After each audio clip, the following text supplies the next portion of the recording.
What you've just heard is one of the many deaths from the monkey, the new major motion picture from Osgood Perkins, Stephen King, and James Wan.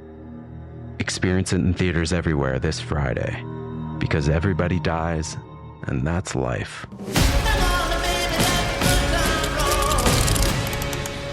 Let's have some fun. Hey everyone, and welcome back to Big Mad True Crime, where we get big mad over true crime. I'm your host, Heather Ashley, and this is part 2 of the disappearance of Angela Green. Small talk sucks, so let's dive in.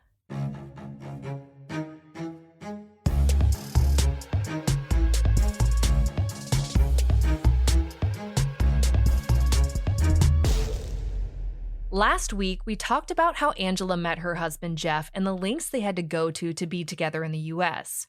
We talked about their first and only child, their daughter Ellie, and how Ellie was Angela's entire world. When Ellie went off to college, her mother struggled with the distance, and in June of 2019, Ellie was planning on spending the summer at home getting in some quality mother-daughter time, but the two got into an argument and Angela kicked Ellie out. Now, after getting kicked out, Ellie's father Jeff told her that he and some mysterious professionals had ambushed Ellie in a grocery store parking lot to have her involuntarily admitted to a mental health facility. But he wouldn't allow Ellie to visit her mom, let alone tell her where exactly her mom was. Fast forward to just a few weeks later, and Jeff told Ellie that her mother had suddenly died of a stroke. Ellie was devastated at the news, but even more devastated when her father told her that there would be no funeral. There was no obituary, and she was told later down the line that her mother was cremated by someone or someplace that her father also couldn't remember the name of. The worst of all, though, was the secret that Ellie was asked to keep. She was told not to tell Angela's family that she had died. But by February of 2020, she was done keeping secrets. Ellie broke down and called her aunt, her mother's sister, and told her the news. Her sister couldn't believe that Angela had died 8 months prior, and her brother-in-law had yet to tell her. Something obviously smelled off, so Ellie, her aunt, and her aunt's daughter set out to find out anything they could about Angela's death, starting with her death certificate. It would have told them where Angela died and how she died. The only problem was the death certificate didn't exist. And since you need to provide a death certificate in order to have someone cremated, everything that had happened since that night Ellie left the house was now in question, and a missing persons report was filed. In February of 2020, the police went to Jeff's house to ask if he knew where his wife was. And instead of telling them the same story that he'd told Ellie, that she died in July of the previous year from a stroke after being involuntarily admitted into a mental health facility, Jeff told the police that Angela was alive, that she was out with friends, and that she'd be back later. Now, because Angela was simply reported as a missing person, naturally the police called Ellie to ask if she knew where her mother was, which is when Ellie found out that her father was now saying Angela was alive, and the police were starting to figure out that there was something really strange going on. At this point, the investigation was on, and the media was starting to pick up Angela's story. Everyone's natural first thought when they saw the missing persons posters online and the wave of articles was, how did no one notice she was missing for 8 months? But it wasn't that simple. Ellie was young, and she was trusting the words of her father, whom, until now, she had no reason to question. But now, along with the rest of the world, she was questioning everything. As the investigation began rolling, Ellie went down to the police department to talk to them about what she knew about her mother's disappearance. And coincidentally, while she was at the station, her father called. It was perfect timing. She answered the phone and hit record, and these recordings have been shared across multiple platforms, including the Vanish podcast, which I highly recommend, Fox 4, and even the Dr. Phil show. While on the phone, Jeff admitted to Ellie that he'd made up the entire story about Angela being ambushed in the parking lot and then taken to the mental health facility. He admitted that it had never happened, period. According to the Huffington Post, he told her, "I didn't want you to think that she'd run off with some stranger to do something. The truth is, she kind of disappeared." In those recorded phone calls, Jeff claims that Angela left while he was at work one day and that he hasn't seen her since, though he also alludes that this isn't the first time she'd run off before. If we're to believe this story that Angela just ran off with someone, we first have to ask, if she ran away while he was at work, how does he know that she left with someone? It's almost like he wants to add a third person to the story, but there seems to be no way he would know about this third person. If all of this happened while he was at work and Angela didn't leave a note, how would he know about this stranger? And Angela didn't leave a note. I guess he could assume that Angela left with someone because she didn't take her car, but he specifically said some stranger. Not a friend, not a family member, a stranger. So we have to ask again, how does Jeff know that she ran off with a stranger? For all he knows, again, this is if we believe his story, Angela could have saved up cash and gotten a cab. She could have gotten a ride to a bus station or hopped on a plane. But she didn't. And we know this because Angela didn't have a job and she didn't have a bank account. All the money she had access to was Jeff's. And according to Fox 4, Angela's purse, phone, driver's license, keys, and passport were all still at the house. Furthermore, Homeland Security did a check and Angela hadn't traveled anywhere. This is where Jeff's story gets even more wild, though, if that's possible. He totally backtracked in one of his phone calls to Ellie, saying that Angela had been admitted to a mental health facility. He just wasn't a part of it, that someone had called him to let him know that it had happened. So first he said he ambushed Angela and had her involuntarily admitted, then he said that wasn't true, and now after telling this elaborate lie, someone allegedly called him to tell him that his lie essentially halfway came true. So let me get this straight. Angela ran off with some stranger without anything she would need to survive, including her makeup, which she would never leave the house without wearing. Then she got admitted into a mental health facility with no contact information, and they knew to call Jeff. Sure, if this was true, she could have given the staff Jeff's phone number to let him know, but if she was running away from him, why would he be on the list of people she wanted called? Even through all of this, Jeff claims that he just can't recall which facility this was. In that call at the police station, Jeff told Ellie that he basically told her all this to protect her from the idea that Angela had run off and not contacted her. But if he simply got a phone call from this mysterious facility that Angela had been admitted, why wouldn't he just tell Ellie that?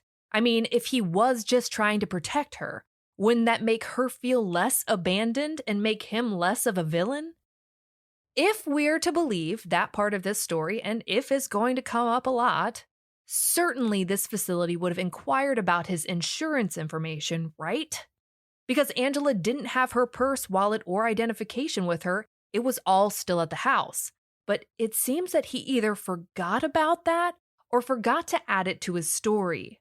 Certainly, the insurance company would know which facility Angela was at, but it's at this point in Angela's story that we should acknowledge that there is no record of Angela having received treatment anywhere.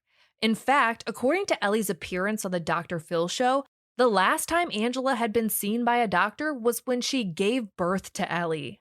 Now, in the spirit of mysterious phone calls, we've gotten through the first and we should probably cover the second. According to Fox 4, the next mysterious phone call Jeff got was one informing him that Angela had died of a stroke. Jeff said it was a terrible shock and just devastating. But wasn't he too busy at work to even remember the name of the facility she died at? After the call he claims to have gotten informing him of Angela's alleged stroke, the story seems to skip some steps and jump right into someone calling him to tell him that Angela was being cremated and that they were going to swing by and pick up the money for it. The problem here is that hospitals don't choose which funeral home a deceased patient goes to. Their next of kin would determine that. There's even a transportation fee on a lot of the price lists for funeral homes in the area. The next problem is what we discussed in our last episode, that Jeff would have had to have made the decision as to whether or not Angela was going to be buried or cremated. The hospital nor the funeral home would have legally been able to make that decision without him. Jeff claims that he purchased an urn and, according to Fox 4, said that some mysterious white man in his 40s came by, picked up the money, picked up the urn, and then later dropped the urn back off to him. Throughout this entire process, Jeff's story doesn't involve him making a single decision, signing a single piece of paper, or even having to leave his house, but it involves a healthcare facility and a funeral home. From mid-February to March, things got really weird, and I'm talking next level weird. Jeff took on a whole new theory that maybe all of this was a lie and that he had been duped, that maybe Angela had arranged it all. Why, you ask? He claims in one phone call that maybe it was to make him feel bad. Feel bad for what? Jeff claims that he never even considered that all of this was made up until Ellie told him that there was no death certificate. But according to Ellie, Jeff had already told her that there was a death certificate before she went out and tried to get a copy for herself. He additionally claims in one of these recorded phone calls that strange things have been happening in the house, and that maybe, just maybe, you guys, she's been coming into the house when he's not there. Just to mess with him. Because if she came into the house, she wasn't getting her ID, passport, or purse, the things she would actually need. No, he was saying he saw a drawer that was open that he surely hadn't left open. Oh, and he was finding things in places that he insisted he didn't leave there. You know that meme that went around that was like, okay, you're a burglar. You're not here to steal anything. You're just here to inconvenience people. What do? And people write things like unscrew all the knobs on the cabinets and hide all the toilet paper. Jeff was essentially saying that it's possible Angela was doing that. And somehow she was doing it without a vehicle to get there, without a key, without knowing the garage door code, and without the police or any neighbors noticing that the woman everyone was trying to find is somehow getting into the house while he's at work just to mess with him. Of all of these wacky-ass stories Jeff tells, Ellie has one consistent question. Even if all of these stories are true, which, let's be honest, if he believes all of his own stories, which would defy space, time, and logic, that still means that his wife is missing. So why isn't he out there searching for her?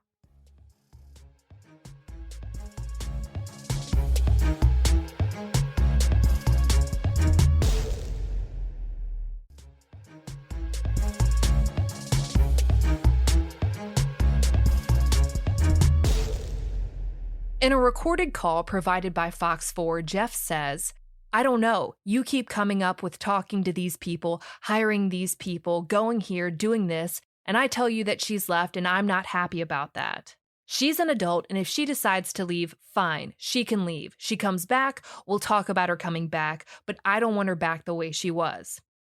Okay, so we're settling on her running off on her own free will, but still holding on to the idea that she was having some type of mental break and that she might have actually needed a mental health facility and that he doesn't want her back until her mental health issues have been addressed. Got it. About a month goes by where everyone waits and wonders what the police are going to do. I mean, what can they do? What evidence is there?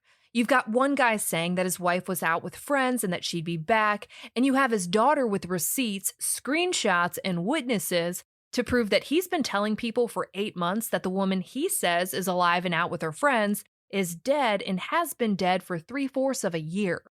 Law enforcement right out of the gate were telling the media that they were getting conflicting statements and that it was concerning for them. I mean, Angela never did come home after he told the police that she would. But he changed his story with Ellie, saying that she was still alive, possibly, and that she'd run off with a friend, and that he only told her all of that to essentially protect her from getting her heart broken. But then you have the fact that he says the calls about her death and the whole cremation deal was real. But now he also questions whether even that was real because Ellie couldn't find a death certificate that he claimed to have a copy of until Ellie told him that there wasn't one. The statements we know he gave police aren't necessarily the conflicting ones. The conflict comes when you piece together every single person he's told a story to, which is technically part of the investigation, which enters some kind of weird gray area of what the police have to work with. Was he lying to the police, or was he lying to everyone else? Or both? And what could law enforcement do about it? Well, on March 11th, 2020, KSHB reports that they showed up with the Olathe Police Department, the Overland Park Police Department, the Leawood Police Department, the Johnson County Crime Lab, the Johnson County DA, and the Johnson County Medical Examiner with 2 search warrants in hand. There were at least 70 officers along with police cadets who were still training in the academy, and that's not uncommon when there's a lot of ground to be searched. This wasn't one of those searches where they were just doing their best with the resources available to this 6-square-mile town. No, they brought in anyone and everyone they could, including the district attorney and the medical examiner. From the outside looking in, it looked like they were on a mission to find something. Angela, and they were prepared if they did. KSHB said that they called the search a fact-finding mission. Their warrant for Jeff and Angela's home included the house, the vehicles, and the backyard. And the warrant for the storage unit, which was across town, included the secluded wooded area off the road all the way back to a pond it backed up to. Oh, and inside that pond as well. Jeff was taken off the property and, according to that Dateline episode, sat at the police station and didn't say a single word. He just sat there while law enforcement went to work. In some of the photos from Fox 4, it looks like the police were covering the windows that looked into the house. We saw this in the Harley Dilley case when they didn't want the media to be able to see in what they found if they did find anything. This is also sometimes done with luminol testing, so they have a dark area to work with. The events of that day were detailed in different parts by different local and national media outlets. 41 Action News reports that police blocked off the road, set up a perimeter around the property with police tape, and a tent was set up in the backyard. KCTV reports that police were seen wearing gloves and carrying rakes, buckets, and evidence bags into the backyard, while the Huffington Post spoke to a neighbor who physically saw the digging taking place. Ellie has told various outlets that it was devastating to see her childhood home be torn apart, looking for her mother or any signs of what might have happened to her or where she might have gone. Cadaver dogs searched throughout both properties, and divers scoured the pond, dozens and dozens of divers, but they didn't find Angela. And while they didn't find Angela, they did find something strange. During the search of Angela and Jeff's home, police did find that urn Jeff claimed to have purchased and given to the mysterious white man in his 40s who returned it after the alleged cremation. The problem was, the urn was empty. Angela was not in it. Nothing was in it. It had been purchased around the time he told Ellie that Angela had died, and around the same time he claimed to have had Angela's body cremated. The results of these searches were ultimately disappointing to everyone involved, and if anything, just kind of added more mystery to Angela's disappearance. Jeff had bought an urn, but if his story was true, which would mean that there were some serious flaws in a lot of highly regulated fields, he didn't seem to notice that the urn he got back was the same weight as the one he had given them. According to Martin Oaks Cemetery and Crematory, the weight of a person's ashes following cremation is generally 3.5% of your weight. If Angela was 116 pounds, as her missing persons poster reports, the empty red urn found in his home should have weighed around 4 pounds more than when he gave it to them.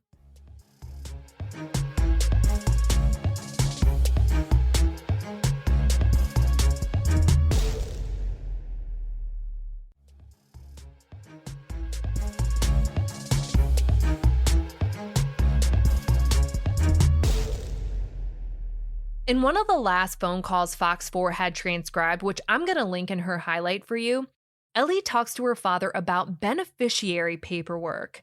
Beneficiary paperwork for her mother.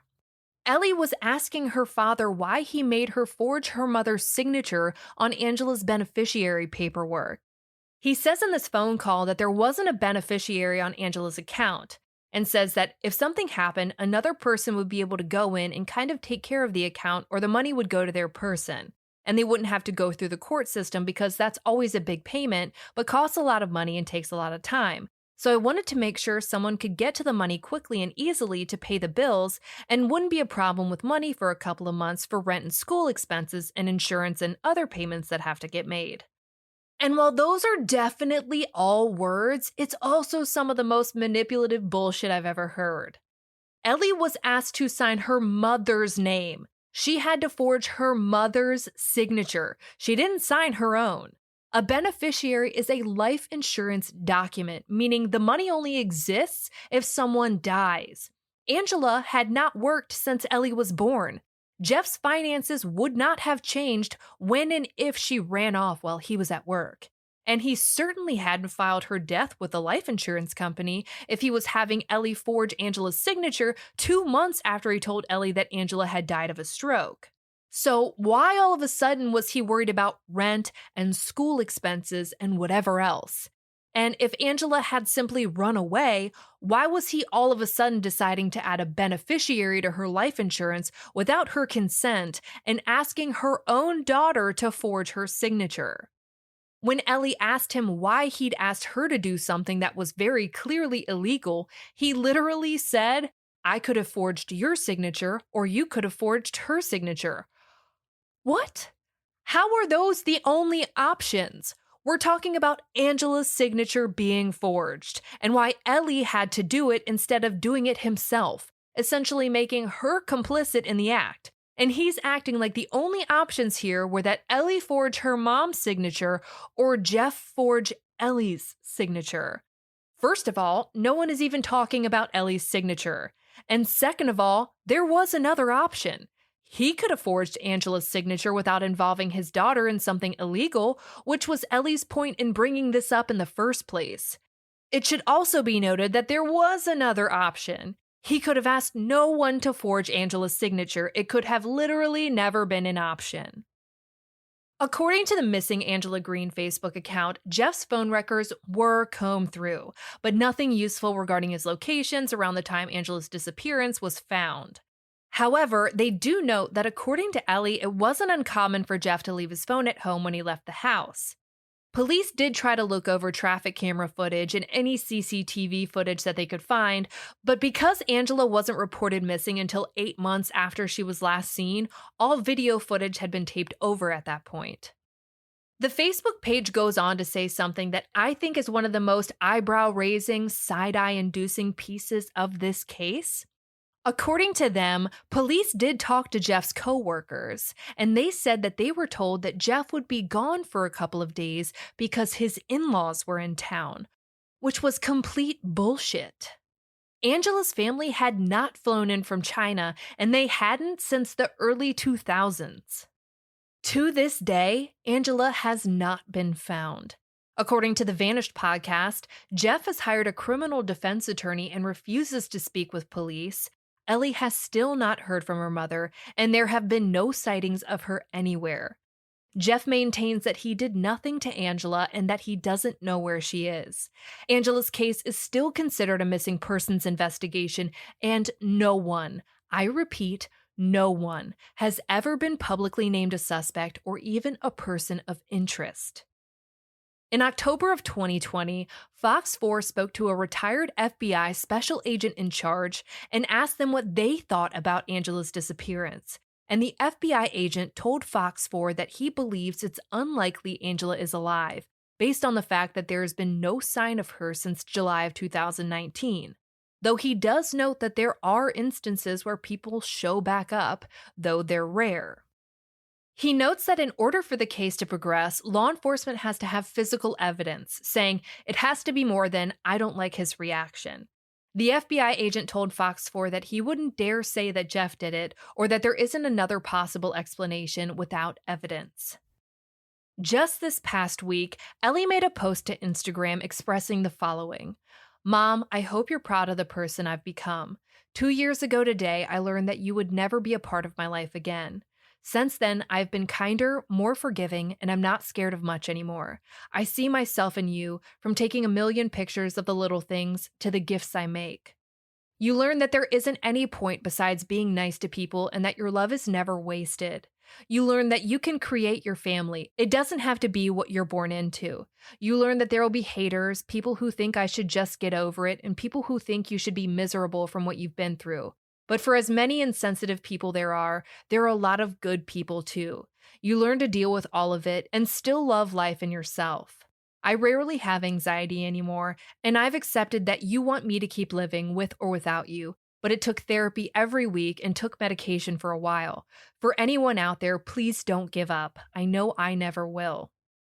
Sarah Turney, who has the Voices for Justice podcast, set up a GoFundMe account for Ellie to help her cover tuition and living expenses, as well as travel expenses to see her mother's family while she fights for answers as to what truly happened to her mother after that night in June of 2019.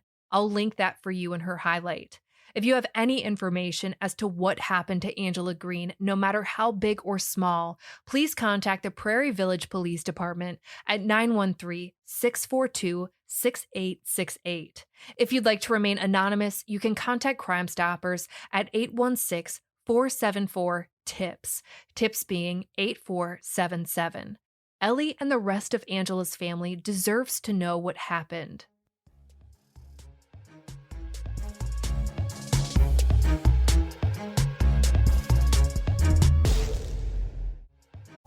Wow.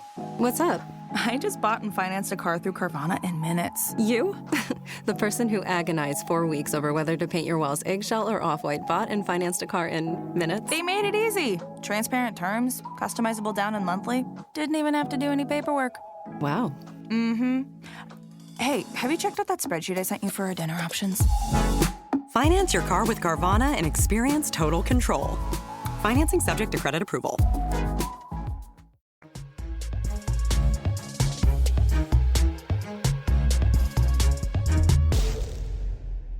For all photos pertaining to this case, check out Angela's highlight at the top of my Instagram profile at @TheHeatherAshley. And join me there tonight at 9 p.m. Eastern, where you go live with me and we talk about this case. If you like your podcast ad-free, head over to our Patreon at patreon.com/BigMadTrueCrime, or for just $1 whole a month, your episodes are totally ad-free.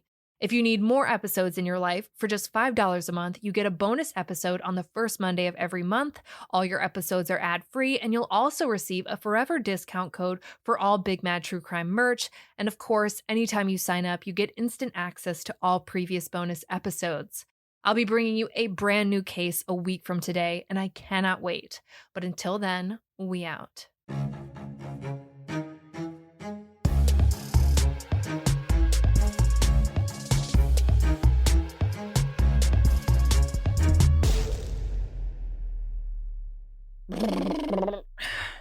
Ugh, ow. Okay.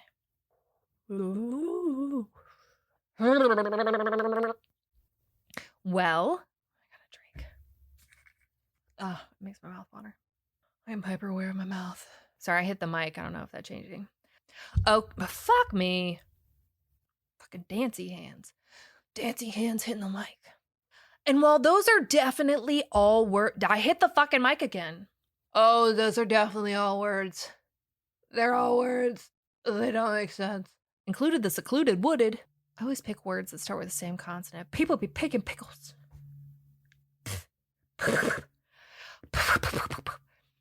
Enunciation. Pronunciation.